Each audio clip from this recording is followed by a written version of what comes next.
Hi, I'm Lisa Saunders. Welcome to my show. I'm really excited today because I'm going to talk about a problem that many of us have, especially as we get older. And I have Dr. Joanne Moore here, a physical therapist, to help us learn how to treat this condition. We're going to talk about arthritis. We are going to talk about arthritis today. Okay, thank you. Now, what are symptoms, like what is arthritis and what are symptoms of it where you might start suspecting maybe I have arthritis? Right. Arthritis is basically a wear and tear of the joints. And it leads to stiffness and pain in almost any joint. When you say wear and tear, so is that why I hear people talking about, my arthritis is really killing me where I had a football injury? So it's not just normal joints, right? It's if you've actually had an injury, you can start feeling arthritis years later? Injuries predispose us to getting arthritis younger than we should have had it. Okay. Every joint is coated with some cartilage.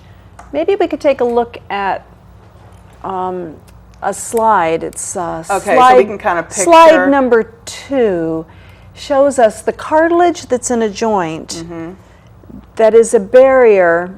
Now let's go to the next one. Nope, one more. There, that'll work.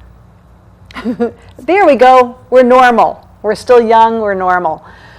There's a little bit of articular cartilage that you can see there. It's the blue line at the end of the joint. And okay, we can go back to us now. Thank you. That cartilage is always wearing down and building up over the course of our lifetime. Just like our skin sloughs off and rebuilds continuously, so does the cartilage. And what we want is a balanced equation between the cartilage breaking down and the cartilage building up, so that it always stays the same level of thickness. And that layer of cartilage keeps us from being bone on bone. That cartilage is nourished by synovial fluid because there's no blood supply in the joint. As we start to get older or we start to have injuries, it thins out a little bit faster than we can build it up. Oh, okay. And then we start losing that race. And once there's a little breakthrough of that cartilage, then a bone spur can grow up. Oh, gosh. And it's that spur that's so painful. All right. And that's the start of osteoarthritis. Oh, that's the official name for it? That's the official name for it. And we just all shorten it to arthritis? So Correct. We can say it? Okay. There are about 300 different kinds of arthritis. Oh. But most of us just develop osteoarthritis. And that's a normal wear and tear type of thing. And now if we could go back to that second slide that shows the body, it shows us all the sites where this is commonly happening.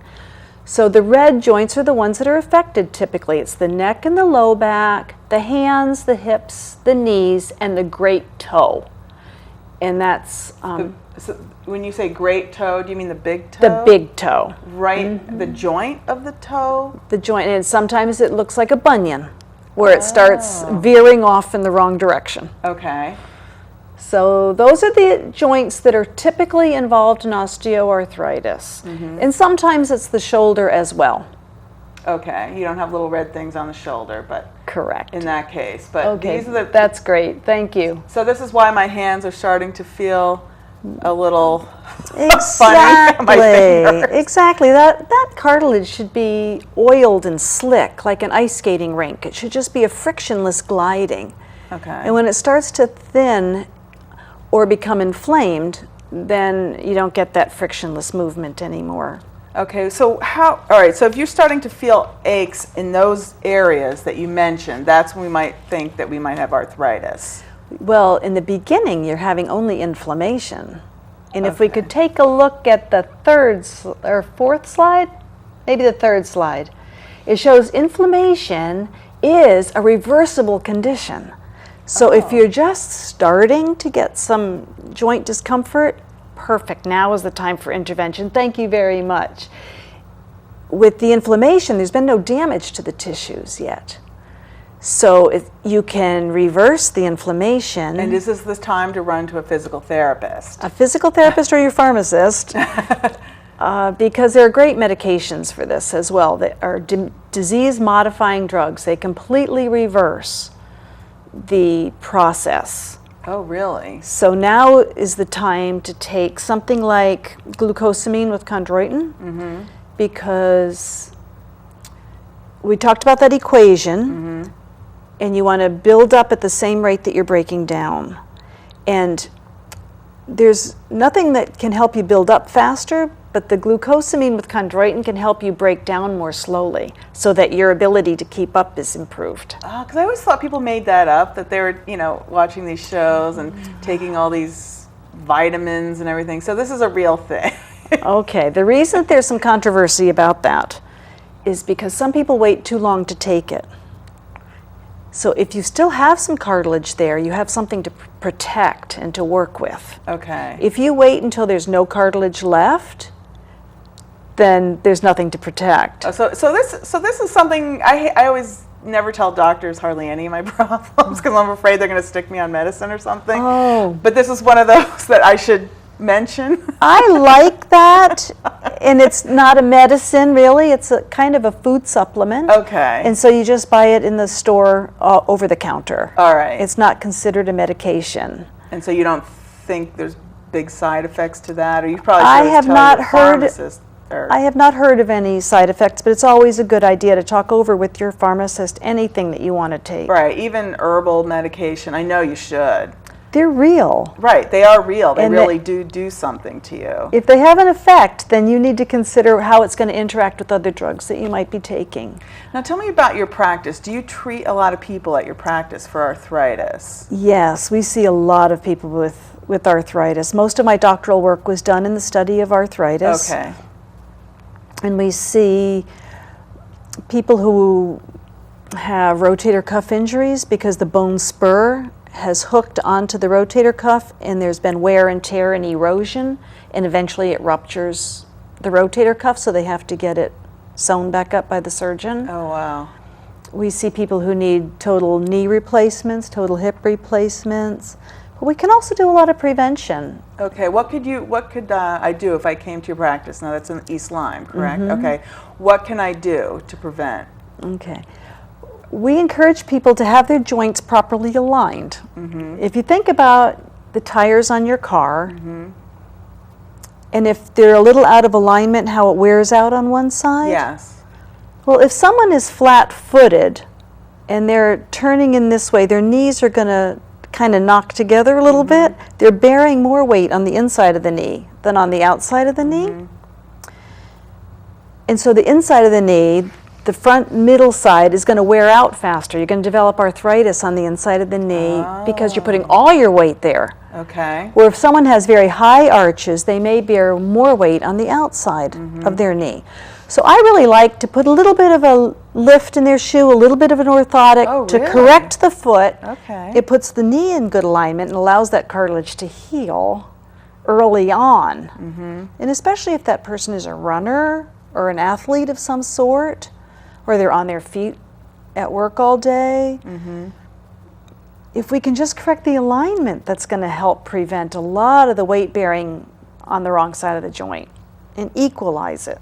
Okay, so you just kind of look at their feet to see what they need as far as an arthro. And that'll go all the way up to the hip and the low back. If Okay. they're bearing weight properly, I had a professor who used to say everything changes when the foot hits the ground. And you need to have that good alignment from the bottom, and it'll translate all the way up the kinetic chain and reduce the wear and tear. And then you want to have good shoes with good shock absorption, because every time the heel hits the ground, the shock comes up through the knees, the hips, the back, and adds to the wear and tear. So good shock absorption in the shoes. Now, how do I know if it's good? Well, it'll be a little rubbery on the just bottom. Feeling like a little, cushion. You're just a little happy when you get in them. You feel, I have some cushion. Exactly. So if you're feeling happy, that's a good sign so far that it might be a good shoe. Okay. It is. And shoes are a whole nother show. Oh, okay. How to select the right pair of shoes for your body. Would you come back? I would love to. Because it's such an important, when you're a teenager, you want these cheap shoes and a million pairs of them. And I look at some older people's feet and they tell me I wore high heels and they look so deformed, like the toe is completely crossed over. So I want to start wearing, I want to make sure, now I'm wearing more realistic shoes, but I just want to make sure. You've got 50 pair of shoes in your closet and you only wear 4. Yes. And it's because those 4 are the right ones for you. Right. And so look at those and keep buying stuff like that. Right. But I can tell you why. Yeah, that's a lot of fun. All right. All right. What else should I do and other people do before it's too late? Or tell us what to do when it's too late. You know what I mean? When you've really done the damage. Well, also keeping weight down really helps a lot. Having good posture helps a lot. Not smoking helps a lot. Because the cartilage has very poor circulation, and when someone smokes a cigarette, all the circulation stops. It constricts all the blood vessels, and damage is allowed to happen without any healing, because we heal with good circulation. Okay. So smoking is a strong risk factor for arthritis. And then avoiding crazy injuries. And then the whole point is always, if you're going to start some new exercise program, talk to your doctor. Right. So you don't injure yourself. Right. And if it's too late, if you've already got the arthritis, there's still an awful lot that you can do to be comfortable in your life. There's all sorts of ways to modify your activities. When you go into stores now, you see tools with bigger handles so that you don't have to squeeze so tightly. And that's true for kitchen tools and for workshop tools. Oh, really? There's also anti-vibration devices to put on tools so that the vibration doesn't come up and bother us. See, my husband's been having a lot of trouble because he's been trimming more. And even bike riders. So it's the vibrations. Vibration's very traumatic to a joint. I didn't know there was something you could, wow, you have a lot of really good tips. So that, and then we tape a lot, we splint a lot to allow a joint to rest, because resting is as important as exercise. Now, I'm just curious, how do people come? Do they get, doctors have to prescribe it, correct, if you want insurance to cover it? By state law, you do not need a doctor's order to come to physical therapy anymore. That used to be true. Okay. However, most insurances require that a doctor has ordered it in order to get it covered by insurance. So if you are feeling those aches and pains and you're starting to suspect, see a doctor. Correct. Because they may not prescribe anything horrible. They may just tell you to take that over-the-counter glucosamine with chondroitin, and to see a physical therapist. And also anti-inflammatory drugs are very helpful. And as something as basic as aspirin, it disables an inflammatory cell for the rest of its life. So aspirin is great, but it bothers people's stomachs. Okay, it can cause you probably some internal have to watch bleeding. out how long you're on it, right? You can't take too much of it. But there are safer drugs too. That are prescription. Now, how there are several physical therapy practices. How does somebody know a good one to choose? Well, probably most physical therapists are good, but some of us specialize in something more than we specialize in something else. Okay. So when you look at the letters after someone's name, and there's so many letters now to choose from. Right. PT means that they have their license. They have a physical therapist. They have a physical therapy license. Okay. Most of us now have doctorates. So it's a DPT, or mine is a Doctor of Health Science. But when you see a D, that just means that they've had 7 years of training versus the 4. Then we can specialize. After we have practiced for 5 years, we can take another exam. And I took the orthopedic exam. So after my name, you see OCS, which means that I'm a board-certified orthopedic specialist. But other people's might have a G, geriatric, or an N for neurological, or P for pediatric. So those initials, the general public has no clue what they are, but doctors will look at your name and those initials and say, okay, this is the person I recommend for my patient. Because they specialize in that. Okay.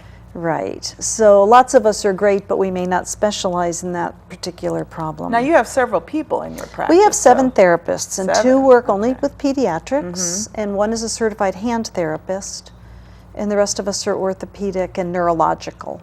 So we work with MS or Parkinson's or My daughter those had types cerebral of palsy, diseases. and she had a lot of physical therapy. Exactly. And occupational therapy. We love the kids. We do love the kids.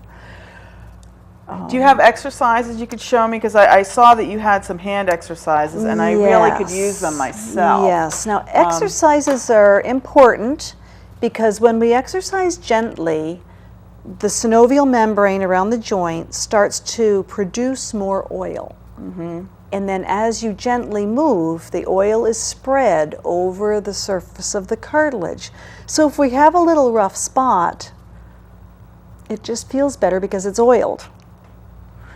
So that's why when we first wake up in the morning with arthritis, there's that stiffness, the soreness, and then after some time has gone by, generally less than an hour, it's all lubricated and it feels much better, and you can actually go about your day fairly well. Right.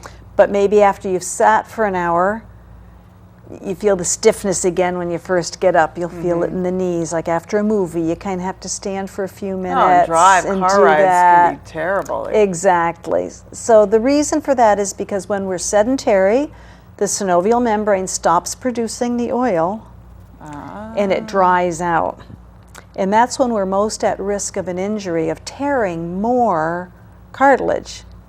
Because if you have this knee joint that's dry and you start standing and pivoting on that knee, you're grinding it more and you're damaging the cartilage more. Mm-hmm. So we don't want to do vigorous exercise first thing in the morning. Mm-hmm. We want to warm up first and then do it. So for the hands, which are very commonly involved, there are 3 exercises. So you start with your hands straight, and the first one is a hook. So it's like this, keeping this part of the hand very flat. Am I doing it correctly? You are doing it very nicely, Lisa. Nice free therapy. Yes. How many times should I be doing this? We do about 10. Okay. And by doing these exercises, you're strengthening the very small muscles in your hand and preventing deformity from happening during the inflammatory stage. Oh, because you see these hands, that you can tell they have arthritis. Right. The second exercise is a hinge. So you're keeping the fingers very flat. See, yours are better at staying flatter than mine are. Is that because I practice. Okay, 'cause I'm thinking, wow. It's not easy. I must need to do this. There you go. That's intervention, early intervention. Then the third one is an open fist, where you're trying to touch your wrist with your fingertips. Ooh, so that's hard. That's work, because So obviously you're a you little can't touch your wrist, but correct. But you should be able to touch the hand. and you get down way much further than I do. Oh my gosh, I have a lot of work to do. But look what you can do. And it prevents deformities by strengthening the little muscles that are on either side of the joint that act like the reins on a horse. And if one of them gets stronger than the other, it deforms the joint by pulling on it. So that was a good exercise. It's nice, isn't it? So you do that every morning, or what do you recommend? I like doing exercises after you've warmed up. So maybe after breakfast or sometime during the day. Okay. So that's just, Yeah. and that's a good thing for desk sitters. It really is. Because as a writer, unfortunately, I'm sitting a lot. So actually, I'd love for you to come back and talk about other exercises. You're a hanthelete. that I could do in my chair. Now, I'm sure you believe, like everybody else, you should get up once an hour, right? Of course. Yeah. But when Well, you're it's good to sitting just roll your shoulders back too, because this will help protect your rotator cuff. Okay. When the shoulder blade is allowed to come up too high, that's when it impinges. Okay. And can erode the rotator cuff. So if you do nothing else, So this is just a good thing to do when you're sitting at your desk. Exactly. Because there's times that I'm just staring at the screen thinking. Yeah. So that could It's a be good habit. what I do when I'm thinking. Yeah, that's a good Now, habit. how do you keep sitting up straight? The other thing is the chin tuck, pulling the head back. Wait, you have to do that at your desk too? What does that do? It gaps open the space for your spinal cord. Okay. Gives you more room for your spinal cord. It prevents headaches too, eye strain. Oh. Sometimes we tend to look forward all day. Right, and I'm looking forward like this. And if we do that over decades, and many women do, To show that we're listening to someone, we put our head forward. In our culture, that means I care about you. Right. But then by the time we're 60, or 70, our backs are all rounded. From listening to everybody's problems. Exactly. Exactly. So I wonder if mental, emotional therapists have those problems. Yes, they do. They do. Of course they do. And first grade teachers, they're always, oh, honey. You can tell who they are. Oh, that's so funny. Yeah. But you want your furniture to support you. You can't sit up by yourself all day. Right. Like I hate going to restaurants and I have to sit on a stool. Right. It drives me crazy. You need your furniture to fit you well and support you. Right. Mm-hmm. All right. But so I have to remember to sit up straight though, because that is like an act. Even if you have good back support, you still need to do the act of sitting up. That's right. But the thing is, my point is that you can live well just by modifying what you want to do. Right. Very rarely do I tell a patient you can't do that. Mm-hmm. I'm saying, let's figure out how you can do that. Mm-hmm. And the patient's goal is my goal. Right. And we work closely with your physician, with your nutritionist, with your pharmacist to try to get you as functional and as comfortable as possible throughout a really long lifespan. Right, like I saw a physical therapist for my back because I was just, I was getting like sprinkly feelings up my back. I thought I had some terrible disease, but she said no, I forget what she called it, but it's from writing like this all day. And so now I do a lot of exercises just trying to get my shoulder blades, That's it. It's all about the shoulder blades. Now, we have a few more minutes, and you had a very interesting topic. Do you want to cover it, or should we cover it another time? Well, this is a great segue into, we tend to get arthritis at about 60, maybe. Mm-hmm. And a lot of us also at that same age start to develop some urinary incontinence, which is a little bit of leakage of urine. Which nobody wants to talk about. No one wants to talk about Nobody wants to go and buy those diapers at the... But look at how much space the stores dedicate to diapers. Yes. This is big business. A lot of people must be buying them or they wouldn't fill up a whole aisle with them. Right, and even there's some commercials, we'll discreetly deliver them to your door. And that's even more that we're not seeing in the stores. Right. So my hypothesis is that arthritis of the hip causes some muscle spasm between the two hips. And the fascia, the connective tissue between the two hips, gets pulled by the muscle spasm. Mm-hmm. And just like a water balloon, when you pull on that urethra, it squirts. And I think that the hip osteoarthritis has something to do with the timing of us getting the urinary incontinence at the same time. So treating the hip arthritis often takes care of the urinary incontinence. Oh, really? So somebody who's getting both some hip discomfort and the urinary incontinence at the same time, let's take a look at that hip in physical therapy and see if we can intervene and save you some money on those diapers. Yeah. Right. There are basically two kinds of incontinence, though. Urge and stress. Urge is that feeling that you gotta go right now, even though you just went 10 minutes ago. And then you run to the bathroom and there's 3 drops. It's a misperception that you have to go. You don't have to go. Unless it's a urinary tract infection. Exactly. Okay, but and that'll burn too. But, right. Or if you hear the water turn on and you've got to go, that's not a real need to go to the bathroom. That's a hyperactive nerve. Okay. And that can be trained like any other habit. So empty your bladder, turn on the water, you know you don't have to go. Now go for a walk. Mm-hmm. And just distract yourself. Or get involved in a hobby. Distract yourself. You do not have to go. And just break the habit. Like some people, as soon as they pull the car in and they turn the key in their house, they've got to run to the bathroom. That's a habit. It's not real. Park your car, go check the weeds in the garden, go walk around a little bit, and then come in. Now, so were our mothers wrong to tell us to go to the bathroom before we took a car trip? Yes.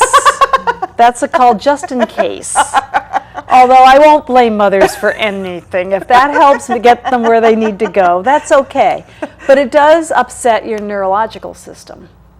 It does start to train you to go when you don't have to go. And that starts to confuse you. Very interesting. So that we can break with behavioral strategies. And if you can't do it yourself using those distraction techniques, then we use electrical stimulation. We put 2 patches on the back and 2 on the inner thigh. Or sometimes, if the person's willing, we use an internal electrode because that's actually more effective. Really? It's more effective, and it gets rid of it.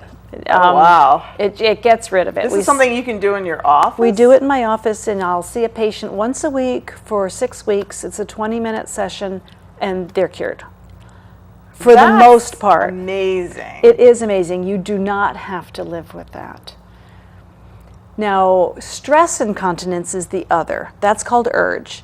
This is stress, and that's not emotional stress. It means you're putting a stress on the bladder and it leaks. So that could come from laughing, jumping, sneezing, that kind of thing. And it's just weakness of the pelvic floor muscles. And so we treat that with Kegel exercises for the most part, which is a tightening as if you're going to try to stop the flow of urine and hold it. It's not that easy though, because you have to hold it for a full 10 seconds. 10 seconds is a long time on the clock to hold that Kegel. How many times are you supposed to do that? 30. 30 times? Not all at once necessarily. You can do three sets of 10 throughout the day, or you can do 2 sets of 15. All right. But now we only have 2 minutes left, so what do you want to tell me so that I don't have to buy, is there anything you want to tell me so I don't have to buy Depends or anything else?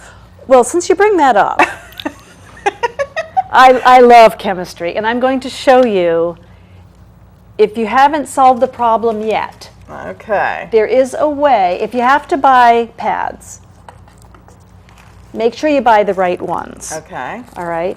Now this is a coat for menstrual blood.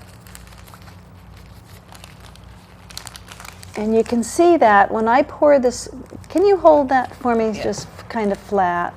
Okay. When I pour the water on, see how it just runs off? Right.